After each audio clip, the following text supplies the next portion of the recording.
Dans la vidéo du jour, nous allons parler d'Ethereum et de son potentiel pour le futur et le bull run à venir.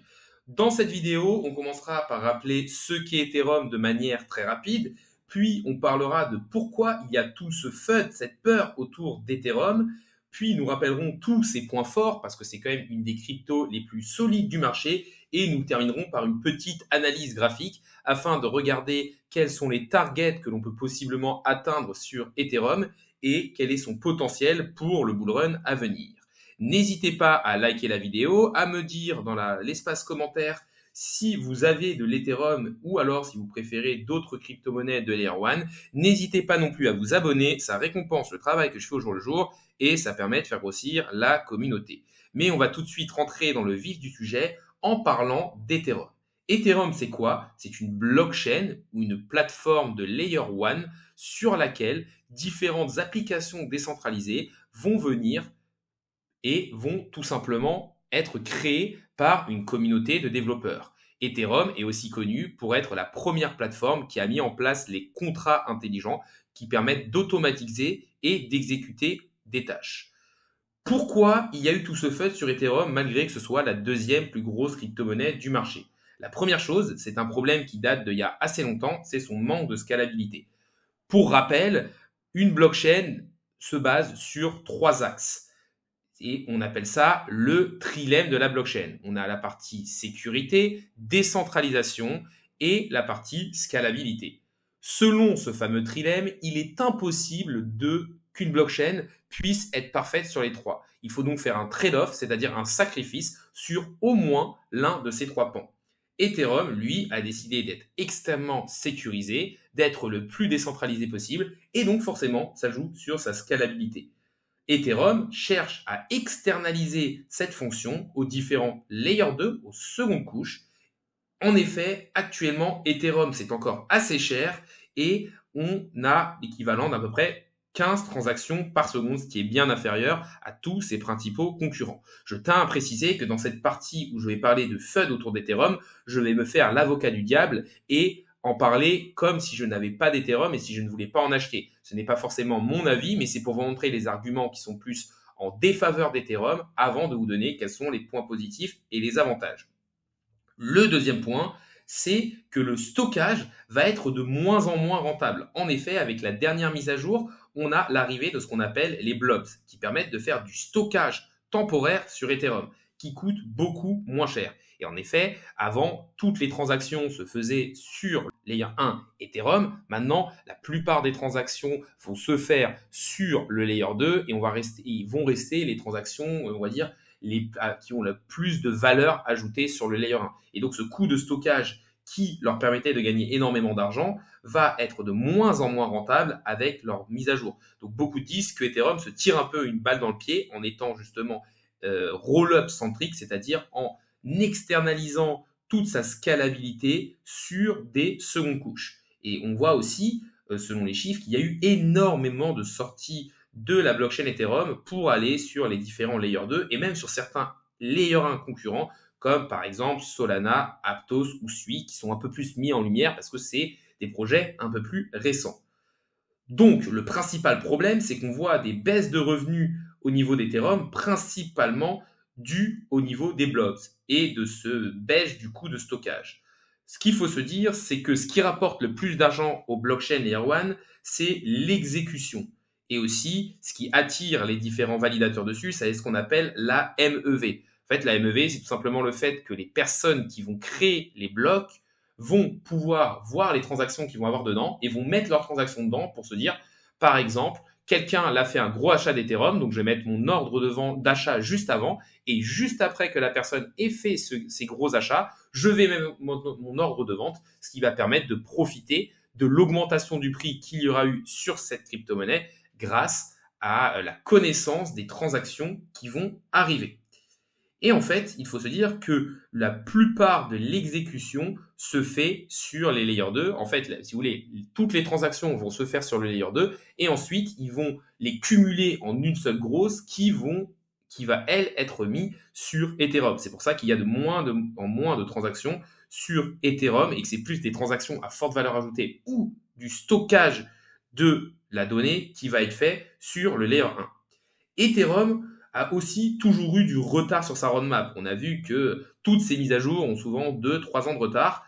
D'un côté, c'est positif parce que ça montre qu'ils veulent vraiment faire bien les choses, ne pas casser la machine, et de l'autre, forcément, ça peut en décourager certains. Et surtout, ça laisse le temps à la concurrence et aux pseudo Ethereum killers de prendre des parts de marché, comme par exemple Solana, Aptos, Sui ou encore Monad. Je pense que vous en avez entendu pas mal parler. Solana, même si pour moi c'est plus un complément à Ethereum parce qu'il vise la scalabilité en n'étant pas énormément décentralisé et surtout qu'au niveau de la sécurité, on a quand même vu certains hacks et que la blockchain s'arrête assez souvent. Vous avez aussi entendu sûrement parler de Aptos et Sui qui sont les deux layer 1 qui ont été faits par des anciens de Meta ou Facebook et du coup qui ont pas mal de marketing et pas mal de fonds pour être mis en avant et une technologie censée être supérieure à Ethereum. Et ensuite, vous avez par exemple Monad, qui est un ETH killer qui va utiliser quand même l'EVM, donc la machine virtuelle d'Ethereum, mais qui vise 10 000 transactions par seconde. Et ça, c'est énorme par rapport aux 15 transactions par seconde d'Ethereum. Et en fait, comment ils font ça? Ils font ça via une parallélisation des transactions, c'est-à-dire que toutes les transactions vont être faites en même temps, et une exécution différée qui permet une validation un peu plus rapide. Une autre chose qu'il faut se dire, c'est qu'Ethereum est déjà très capitalisé. Donc forcément, son potentiel de multiplicateur au niveau de son prix est, on va dire, limité. Forcément, les nouveaux projets qui arrivent, qui sont sur leur premier bull run, comme par exemple Sui ou Aptos, ont des capitalisations de marché beaucoup plus faibles. Et donc, les personnes se disent, les personnes qui arrivent à comprendre cette notion de capitalisation de marché se disent, OK, on est sur quelque chose de plus shiny, de plus nouveau, qui va avoir du marketing et qui en plus peut possiblement faire des x10, x20, x30. Clairement, un Ethereum qui fait un x10, ça le mettrait à 3000 milliards de dollars de market cap, ce qui paraît quand même un petit peu trop élevé. Donc, c'est vrai que quand on avait un Ethereum aux alentours au plus bas des 800 dollars, on pouvait se dire, il peut à peu près aller chercher un x10, un x12, ce qui est déjà très bien, mais c'est pas les x100 que recherchent les personnes qui arrivent en crypto. Après, encore une fois, Ethereum est censé être une des grosses crypto-monnaies du marché qui permet de faire un fonds de portefeuille solide. Une autre chose à se dire, c'est qu'on voit de plus en plus de nouveaux projets qui arrivent et que les liquidités, elles, sont limitées. Donc forcément, il va falloir choisir les bons chevaux parce que l'argent ne va pas pouvoir aller sur tous les projets. Dans les précédents bull runs, si vous pariez par exemple sur les layer 1, ils montaient tous et vous étiez sûr de faire des gains. Pas forcément d'avoir celui qui allait le mieux marcher, mais de faire des gains. On va maintenant passer sur la partie 2, c'est-à-dire je vais vous rappeler quand même pourquoi Ethereum est la seconde crypto-monnaie du marché et quels sont ses avantages et ses points forts. De 1, je vous en ai un petit peu parlé dans la première partie avec le triangle de la blockchain, c'est l'une des blockchains les plus sécurisées. Et forcément, c'est la blockchain pour les transactions à forte valeur ajoutée grâce à sa grosse sécurité économique. En effet, pour pouvoir vraiment prendre le contrôle de la blockchain Ethereum, entre guillemets, il faudrait 51% de la market cap globale, ce qui correspond à 150 milliards de dollars pour l'instant. Et en plein pic de bull run, ça devrait être beaucoup plus. Donc ça va être très compliqué de justement réussir à prendre le contrôle. Ensuite, ce qu'il faut se dire, c'est aussi que c'est un espace de stockage de qualité. Toutes les transactions à plus grosse valeur ajoutée veulent être sur Ethereum. Forcément, quand vous passez des transactions en dizaines de millions de dollars, payez même 50 dollars de frais pour avoir une transaction sécurisée, ça ne vous dérange pas. De plus, c'est un crypto-monnaie et un projet très fortement décentralisé avec une très bonne résistance à la censure. Alors, elle n'est pas toujours parfaite. On a vu que certains validateurs et du réseau réussissaient à, sur demande américaine, à censurer certaines transactions, mais en fait, elles passaient avec d'autres validateurs. C'est juste que ça mettait un peu plus de temps. Et le fait qu'ils aient quand même énormément de nœuds différents et que la fondation Ethereum ait de moins en moins d'implications, c'est quand même quelque chose qui permet une bonne décentralisation d'Ethereum. Je pense qu'un autre de ses points positifs, c'est aussi sa vision modulaire qui permet d'améliorer la technologie. Je m'explique. En fait, leur objectif, c'est que le Layer 1 reste sécurisé et qu'il n'y ait jamais de problème. Et donc, en fait, le fait qu'il soit modulaire et qu'il demande à des Layer 2 de travailler sur la scalabilité, ça va permettre d'améliorer la technologie parce que ces différents Layer 2 vont arriver et ça va être un peu les environnements de test. Ça veut dire que s'il y a un problème, c'est sur le Layer 2 qui va avoir ce problème et pas forcément sur Ethereum.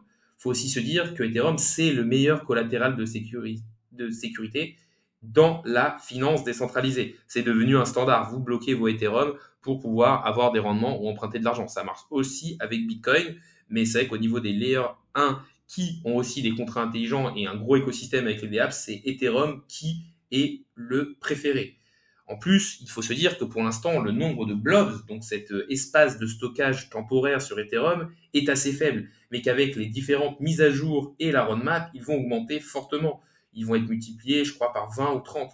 Et surtout, ce qu'il faut se dire, c'est qu'en baissant le coût du stockage, ils tuent, entre guillemets, la concurrence, car ils sont les plus sécurisés et ont une meilleure décentralisation. Donc en fait, ils auront la meilleure qualité-prix, et du coup, si le coût du stockage revient à quasiment zéro, forcément, ça va être très compliqué pour Solana et tous les différents concurrents de tenir la concurrence d'Ethereum, même si pour moi Solana c'est plus, on va dire, complémentaire que vraiment un ETH killer. Une autre chose à remonter, et ça c'est on va dire c'est un argument qui est plus utilisé par les gros comptes et les institutionnels, c'est que son taux d'inflation est très faible. Quand je parle de taux d'inflation, c'est les nouvelles, c'est comment évolue la supply. Déjà, la plus grosse partie de toute sa supply a été distribuée, elle est bien décentralisée, et surtout, ce qu'il faut se dire, c'est que si vous voulez, il y a un taux d'inflation chaque année sur Ethereum qui est quand même très faible, de l'ordre de quelques pourcents, ça monte à 3% maximum. Et ça, c'est une belle opportunité en finance décentralisée. Et il faut se dire qu'en bull run, il devient même déflationniste avec sa dernière mise à jour. Qu'est-ce qu'on appelle une opportunité? C'est qu'en fait, sur Solana, vous êtes plus entre 6 et 10% d'inflation. Ça veut dire que quand vous allez mettre des Solana en collatéral, il va falloir que vous cherchiez des rendements supérieurs à ces 6 ou 10% pour compenser justement le fait de cette inflation. Sur Ethereum, il peut même être déflationniste. Ça veut dire que vous allez avoir un coût d'opportunité très intéressant. Vous allez placer les Ethereum à peut-être 1% d'inflation, donc qui pourrait impacter votre prix d'1%, pour peut-être avoir des rendements de 5-10%. Et surtout, quand il devient déflationniste, ça devient encore plus intéressant. Une autre chose à se dire, c'est qu'Ethereum, ça reste quand même la crypto-monnaie et le projet qui a le meilleur effet de réseau et qui attire tous les layers 2 qui veulent y être. Et cette concurrence au niveau des layers 2, pour moi, ça risque de faire augmenter le prix des blobs. Pour l'instant, ce qu'on voit, c'est que si vous voulez, jusqu'à une certaine utilisation, le prix des blobs n'augmente pas et reste quand même assez faible. Mais si on a un bull run, énormément de demandes et de plus en plus de layers 2 qui veulent justement cet espace de stockage temporaire, le prix devrait augmenter parce que forcément, plus il va être utilisé et plus il va être demandé. Et au bout d'un moment, avec la saturation du réseau, ça va risque de faire réaugmenter les prix. Et donc, Ethereum devrait faire beaucoup de gains si on vise un peu plus long terme et au moins lors du bull run. Il faut aussi se dire que cet effet de réseau avec les développeurs, les dApps et tout ça, ça lui permet d'avoir la plus grande base utilisateur, ce qui est quand même un gros point positif. C'est vrai que quand on a parlé de sa roadmap dans la première partie, on s'est dit qu'ils étaient souvent très en retard sur cette dernière.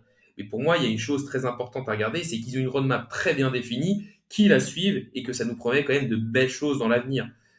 On voit une augmentation et un envie d'être de plus en plus décentralisé et d'améliorer sa scalabilité tout en gardant cette très forte sécurité. De plus, c'est quand même le leader au niveau de tout ce qui est finance décentralisée. C'est là qu'il y a le plus d'argent bloqué dans les contrats intelligents, ce qu'on appelle la TVL, et de loin par rapport aux autres adversaires.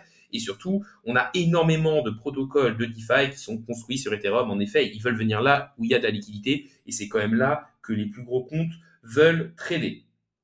C'est aussi là qu'il y a le plus de développeurs actifs et que leur langage est le plus utilisé de l'écosystème blockchain. Et ça veut dire qu'il va tout en permanence avoir des personnes qui vont venir développer, créer de nouvelles choses, et ça en fait quand même un écosystème très intéressant. C'est aussi la deuxième crypto-monnaie de ce qu'on peut appeler des institutionnels. Pourquoi? Parce que déjà, c'est la deuxième plus capitalisée. De plus, elle a un rendement grâce à son staking, ce qui lui donne un petit avantage par rapport à Bitcoin. Et la dernière chose, c'est qu'ils ont eu leur ETF spot, ce qui permet d'apporter de fortes liquidités. Pour l'instant, il n'y a pas encore eu la grosse folie, parce que je pense que la plupart des personnes sont en attente du bull run, sont en attente de la décision américaine et aussi d'une baisse des taux et d'une réimpression monétaire. Mais une fois que toutes les planètes vont s'aligner, les personnes pourront se dire on peut rentrer assez facilement dans Ethereum qui offre un rendement stacking et des meilleurs rendements. Et une nouvelle chose à se dire, c'est qu'on a aussi pas mal de nouveaux projets qui visent justement à optimiser Ethereum, comme par exemple MegaETH, qui va déléguer tout le côté sécurité à Ethereum, le stockage à une partie de EigenLayer, pour se spécialiser et se focuser vraiment sur l'exécution avec des nœuds qui vont être justement spécialisés. Et leur but, c'est de viser une forte scalabilité. On parle de 100 000 transactions par seconde, un block time d'1 milliseconde avec des frais faibles. Et ils font tout ça grâce à la parallélisation des transactions. Et ça revient un peu à ce que je vous avais dit avant, c'est que ce fort effet de réseau avec énormément de projets qui veulent justement ne pas être des concurrents à Ethereum, mais venir justement aider Ethereum et son écosystème à être de mieux en mieux, ça apporte énormément d'amélioration et de technologie. On va maintenant passer sur une analyse graphique assez basique. Déjà, ce qu'on voit sur Ethereum, c'est que ça part d'en bas à gauche et que ça termine en haut à droite. Donc, que depuis 2016, on a quand même une belle tendance haussière et ça, c'est intéressant. En effet, il faut investir dans des actifs qui ont une tendance haussière long terme. La chose un peu négative qu'on peut voir, c'est quand même des volumes, donc ici, qui sont quand même assez faibles. Mais encore une fois, on a vu que les plus gros volumes s'étaient faits lors du bull run précédent. Et surtout, ce qu'on peut voir, c'est qu'on a une espèce de canal qui est en train de se faire, un biseau comme ça qui est en train de se faire. Et que du coup, on pourrait avoir des targets, si on venait retaper le haut du biseau, au-delà des 10 000 $. Là, on voit qu'en fait, plus on va attendre et plus on peut aller chercher des targets entre, on va dire, 10 000 et 20 000 $, ce qui, par rapport au prix actuel, nous laisse encore entre un x4 et un x8 sur une crypto-monnaie qui est quand même très capitalisée et très sûre, donc un très bon risque-rendement. La deuxième chose qu'il faut se dire, c'est que là, on est quand même sur une zone de résistance assez forte. Déjà, on est sur le bas de ce canal. Et souvent, quand on parle de trading neuneux ou bébête, c'est d'acheter le bas du canal pour revendre le haut. Deuxième chose à regarder, c'est que quand même, depuis le point bas de juin 2022, on est sur une tendance haussière. Et la troisième chose, c'est que là, à ce niveau-là, on est quand même sur une belle zone de résistance qui avait fait zone de support et qu'en fait, là, regardez, on est venu faire une petite séance. On est repassé, là on a bien à retester, donc d'un point de vue graphique, on est plutôt pas mal. Après, je ne vais pas vous mentir, Ethereum n'est pas la crypto-monnaie qui a le mieux performé. Si vous aviez du Bitcoin, vous aurez fait beaucoup mieux. Et ça, on peut le voir avec justement cette partie-là où on arrive sur le graphique d'Ethereum contre Bitcoin. C'est-à-dire que lorsque l'on monte, Ethereum surperforme Bitcoin et lorsque l'on baisse, Bitcoin surperforme Ethereum. Et c'est vrai que depuis le pic du bull run aux alentours de fin 2021, Ethereum n'a fait que sous-performer Bitcoin. Et donc, forcément, c'était mieux d'avoir du Bitcoin. Mais là, encore une fois, qu'est-ce qu'il faut se dire? On est ici sur une belle zone de support qui avait fait office de résistance pendant un moment en bloquant le cours. C'est sur cette zone qu'on a vu l'accélération d'Ethereum lors du précédent bull run. Et là, on est revenu la retaper. Donc, encore une fois, quand on est sur des zones graphiques où il semblerait que Ethereum peut peut-être reprendre de la dominance à Bitcoin, c'est plutôt le moment de switcher ces Bitcoin en Ethereum que de faire l'inverse. Après, ceci n'est pas un conseil en investissement financier. Mais voilà, d'un point de vue graphique, on semble être sur des zones assez basses pour Ethereum qui peuvent nous permettre de nous dire que là, lorsqu'on va avoir l'accélération, le vrai bull run et la folie sur les cryptos, ça risque d'être une crypto-monnaie qui va exploser. Après, je ne vous dis pas de vous mettre 100% en Ethereum. Je vous dis juste que pour des personnes qui veulent avoir une bonne gestion du risque, miser sur Ethereum pour peut-être 20, 30% de son portfolio, ça peut être intéressant. Vous pouvez aller chercher peut-être entre un x4 et un x8. Bien sûr, il faudra avoir votre stratégie de sortie, mais que ça peut être intéressant de miser sur ce type de crypto-monnaie. On arrive sur la fin de la vidéo, donc déjà, n'hésitez pas à liker, à me dire en commentaire s'il y a une crypto-monnaie que vous aimeriez que j'analyse dans la même idée qu'Ethereum. C'est-à-dire essayer de regarder ses fondamentaux, ses points positifs, ses points négatifs, regarder est-ce qu'il y a une vraie communauté, quels peuvent être les objectifs de prix que l'on peut atteindre avec une petite analyse graphique assez rapide. N'hésitez pas non plus à vous abonner, ça récompense le travail que je fais au jour le jour et ça permet de faire grossir la communauté. Pour résumer un peu ce qui a été dit, le FUD autour d'Ethereum a été principalement fait par justement ces mises à jour qui sont très roll-up centriques. On se dit que Ethereum s'est un peu tiré une balle dans le pied avec l'arrivée des blobs et de stockage temporaire et surtout le fait de redonner une grosse partie de ces transactions au layer 2 qui vont du coup capturer énormément de valeur et baisser justement l'exécution qui peut ramener le plus d'argent à Ethereum avec une baisse des revenus. Mais encore une fois, Ethereum a quand même une vision plus long terme qui se dit que s'ils sont vraiment adoptés et que tout marche bien, ces revenus vont être décuplés par la suite. On parle aussi de retard sur sa roadmap et du fait qu'il soit déjà très capitalisé. Les points forts d'Ethereum sont très nombreux, donc je ne pourrais pas tous vous les dire, mais on peut voir que il est le leader au niveau de tout ce qui est DeFi, que c'est la blockchain pour les transactions à haute valeur ajoutée, qu'il est quand même très bien décentralisé et très sécurisé, et surtout qu'il a une roadmap très intéressante qui est bien définie. Alors oui, il peut avoir des retards, mais que c'est vraiment une crypto qui peut attirer les institutionnels, que ce soit par son ETS spot ou par le fait qu'il ait un taux de rendement. Et dernière chose, d'un point de vue graphique, on voit qu'on est sur des possibles points bas, que ce soit sur Ethereum face au dollar, où on voit qu'on arrive sur le bas d'un biseau et sur une belle zone de résistance, ou que ce soit sur le graphique Ethereum contre Bitcoin, où on voit que Ethereum est sur des points bas, où il pourrait peut-être reprendre de la force, car on sait, lors d'un bull market avec toutes les all season, le Bitcoin a tendance à voir sa dominance baisser. La vidéo du jour est maintenant finie. Salut à tous et à la prochaine.